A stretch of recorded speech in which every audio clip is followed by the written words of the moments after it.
नमस्कार दोस्तों, आपका स्वागत है आपके ही YouTube चैनल LLP पर। आज मैं आपके साथ इलाहाबाद हाई कोर्ट के द्वारा रिजर्व किए गए जजमेंट जो कि आज 11 जून 2021 को आया है हमारे सामने, उसके बारे में चर्चा करूंगा, जो कि अवैध हिरासत से संबंधित है, यानी इलीगल अरेस्ट से संबंधित है। इसमें हुआ ये कि एक Shiv Kumar Verma and another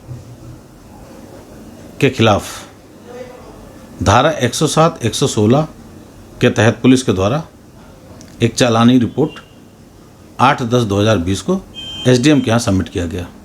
चालानी report जो ये सबमिट की गई थी, इसमें इन्होंने इसी बात की आशंका जताई थी कि एक लैंड डिस्प्यूट है और इन लोगों का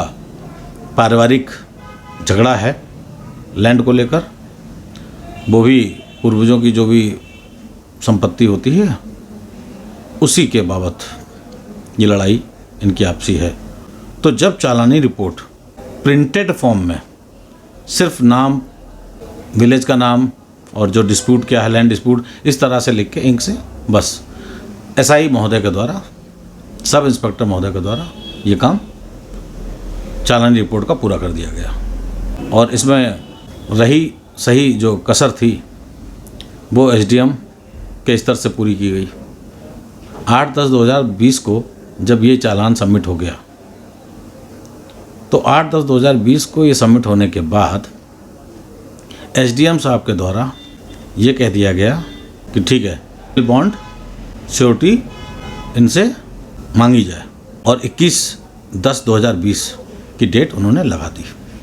और ये कहते हुए कि जब तक बॉन्ड ये नहीं भरते हैं तब तक इन्हें जेल में निरुद्ध रखा जाए। तो इस हिसाब से उनको जेल भेज दिया गया। अब हुआ ये 12/10/2020 को जो आरोपी थे इनके द्वारा वो भर दिया गया, बॉन्ड एटसेट्रा जो भी फॉर्मेलिटीज़ होती हैं वो कर दी गई। लेकिन उसको भी वेरिफिकेशन के नाम से तहसीलदार को जांच करने के लिए कहा गया, उसमें जो भी सिक्योरिटी दी गई थी उसका मूल्यांकन के संबंध में इन्होंने ऐसा करा, तो वो 21/10 को लगा दी गई फिर से। अब 21/10 को ही ये 21 अक्टूबर 2020 को इस व्यक्ति के द्वारा जो 12/10 को दिया गया था उसके संबंध में 21 तारीख तक कार्रवाई नहीं की गई, और 21 तारीख को कार्रवाई की गई और इन्हें जेल से रिहा कर दिया गया। लेकिन अब बात आती है कि आपने किसी व्यक्ति को इलीगली इतने दिनों तक रखा, इससे उसके भारतीय संविधान के द्वारा दिए गए जो फंडामेंटल राइट्स हैं, अनुच्छेद 21 भारतीय संविधान का जो है, प्राण एवं दैहिक स्वतंत्रता, उसको आपने क्षति पहुंचाई। और इसके कई पहलू होते हैं गिरफ्तारी के बाद, सामाजिक दृष्टि से किस तरह से देखा जाता है। तो ये जो आरोपीगण थे, इन्होंने हाईकोर्ट की शरण में जाना उचित समझा, और इलाहाबाद हाईकोर्ट में जब ये याचिका डाली तो याचिका में इन्होंने कंपनसेशन की मांग करी कि हमें इलीगली अरेस्ट किया गया था, इसलिए मुझे अवैध हिरासत के बदले कंपनसेट किया जाए। तो ये मामला जब उच्च न्यायालय की सुनवाई में चल रहा था, तभी स्टेट गवर्नमेंट को कहा गया नोटिस के बाद कि भाई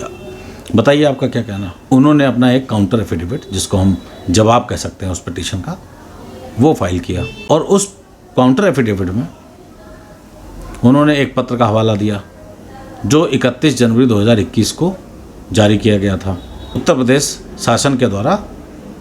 पुलिस महानिदेशक UP के उनको। और उसमें ये बात कही गई थी कि कृपया अपने स्तर पर सारे जोनल ADGPs जो हैं, additional director general of police जो हैं, और जितने भी पुलिस कमिश्नर्स हैं UP के, उन सबको इस संबंध में उन्हें कड़ाई से पालन करने के लिए कह दिया जाए। उसमें ये शासन के स्तर पर यह कहा गया था कि जो प्रिंटेड फॉर्म, चालानी फॉर्म को जमा करने के लिए यूज़ किए जा रहे हैं, ऐसा बिल्कुल ना किया जाए। ये प्रिंटेड फॉर्म वाला सिस्टम जो है ये बहुत ही नुकसानदायक है,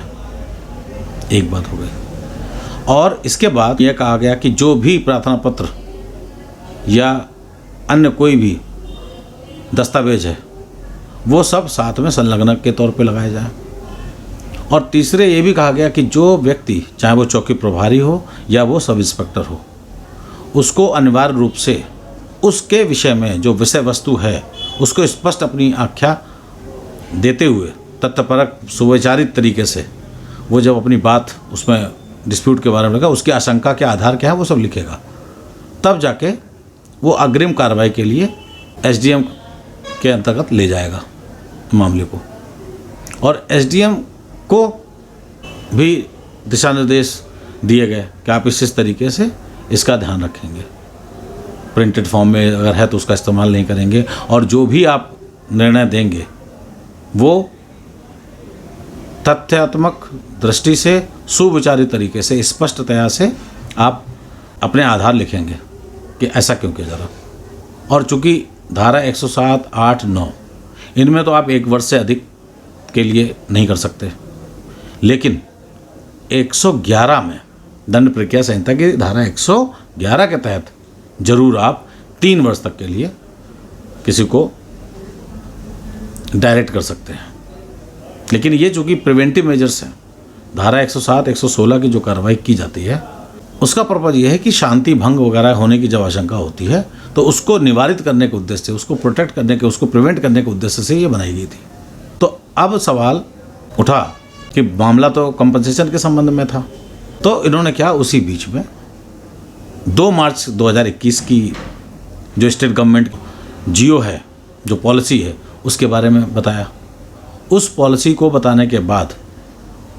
उसमें कुछ संशोधन किए जो 23 मार्च 2021 को पूरे किए गए, और अल्टीमेटली अंतिम रूप से 23 मार्च 2021 को एक ऐसी पॉलिसी बनाई गई, एक ऐसा मैकेनिज्म बनाया गया जो इन मामलों को निर्धारित करने में सक्षम है।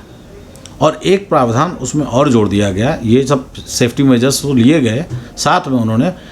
जिस व्यक्ति को भी अवैध गिरफ्तार किया जाएगा इस स्थिति में, और ये प्रमाणित हो गया कि आपने अवैध रूप से किसी भी व्यक्ति को गिरफ्तार किया है, तो ऐसे में 25,000 रुपये मुआवजे के तौर पे आपको मतलब देने होंगे। और जिस व्यक्ति के कारण ऐसा हुआ है उसको डिसिप्लिनरी एक्शन के लिए जिम्मेदार माना गया है, उसके खिलाफ डिसिप्लिनरी एक्शन किया जाएगा। साथ ही साथ जो भी मुआवजा देना पड़ रहा है वो मुआवजा उनसे वसूलने तक की ताकत दी गई है इस पॉलिसी के तहत। तो मेरे ख्याल से ये एक जजमेंट जो आज की तारीख में ऐसा आया है, ये बहुत ही शासन के स्तर पर बहुत अच्छी बात है कि कम से कम इन्होंने इस चीज़ को रोक लगाई है। इस तरह के मिसयूज़ के मामलों को रोकने के लिए बहुत ही अच्छा कदम उठाया है, और सिर्फ प्रशांति कायम रखने के उद्देश्य से प्रिंटेड फॉर्मेट में चालान फॉर्म सबमिट करके कार्रवाई करना और जेल में डाल देना, ये बिल्कुल निरंकुश प्रशासन जैसी स्थिति है। और आर्टिकल 14 और 21 भारतीय संविधान का जो कहता है, आर्टिकल 14 जो विधि के समक्ष समता का अधिकार यानी इक्वलिटी बिफोर लॉ सबको मिली है, और आर्टिकल 21 में प्राण एवं दैहिक स्वतंत्रता जो मुख्य रूप से हम लोग चर्चा करते हैं, और बाकी और बहुत सारी चीज़ें दी गई हैं उसके अंतर्गत। चूँकि इनका उल्लंघन होता है तो इसको उल्लंघन को रोकने के लिए ये नीति बनाई गई है, और जिसको इलाहाबाद हाईकोर्ट के द्वारा अप्रिशिएट भी किया गया। और साथ ही साथ चूँकि इसमें 25,000 रुपये उस याचिकाकर्ता को दिए जा चुके हैं, इसलिए उसके बाबत कोई डायरेक्शन करने की आवश्यकता महसूस नहीं हुई। हाँ, ये ज़रूर है, कोर्ट ने यह आदेश किया है कि जो भी पैरा नंबर 12 है इस नीति का, जिसमें इन्होंने ₹25,000 कंपनसेशन देने की बात कही है, इसको उन्होंने कहा तहसील ब्लॉक स्तर पर पब्लिक डोमेन में ये चीज़ पहली बात तो आनी चाहिए डिस्प्ले बोर्ड में, पब्लिक व्यू जहाँ पर हो, जहाँ कोई भी व्यक्ति खड़ा होकर उसको देखना चाहे तो देख सकता हो, पढ़ सकता हो। और साथ ही साथ जो भी न्यूज़पेपर्स हैं, इन न्यूज़पेपर में इसको सर्कुलेट करा जाए ताकि पूरी जनता को इस बात का पता चल सके। नियम बनाए जाते हैं, पता नहीं होते तो उसका कोई होना ना होना बराबर हो जाता है एक तरीके से। तो ये एक ऐसा जजमेंट है जो आप सबके काम का है। तो मैंने आपको इन नटसेल उसके बारे में बताया, और बाकी चूँकि ये बहुत ही डिटेल में है, अगर हम धारा 107 को बताने बैठ जाएं, धारा 116 बताने को बैठ जाएं, धारा 108, 9, 10, 11 को बताने बैठ जाएं, तो उसमें काफ़ी लंबा हो जाएगा वीडियो। इसलिए मैंने मतलब की बात आपको बता दी कि इस तरह की कार्रवाइयाँ मैकेनिकल तरीके से नहीं हो सकती कि बस प्रिंटेड फॉर्म लिया चल दिया। तो वो सब डायरेक्शंस आ चुके हैं, और पूरी शासन स्तर पर कार्रवाई की गई और उसको दिशा निर्देशित किया जाए। उसका पूरे उत्तर प्रदेश में ये नियम लागू है। यदि कोई पुलिसकर्मी आपके साथ इस तरह की बात करता है इस संबंध में, तो निश्चित तौर पे आप इसके बारे में नियम का हवाला दे सकते हैं। उम्मीद करता हूँ ये वीडियो आपको अच्छा लगा होगा, और यदि आपको अच्छा लगा तो निश्चित तौर पे मैं चाहूँगा कि आप इसे लाइक करें, कमेंट करें और सब्सक्राइब करें और शेयर करें, ताकि और लोगों तक की जानकारी पहुँचे। और समय समय पर मैं जनता के संबंध में जो कानून से जुड़ी हुई चीज़ें होती हैं वो मेरी कोशिश होती है आप तक पहुँचाऊँ। तो अभी तक के लिए इतना ही, फिर मिलते हैं एक नई वीडियो के साथ। तब तक के लिए धन्यवाद।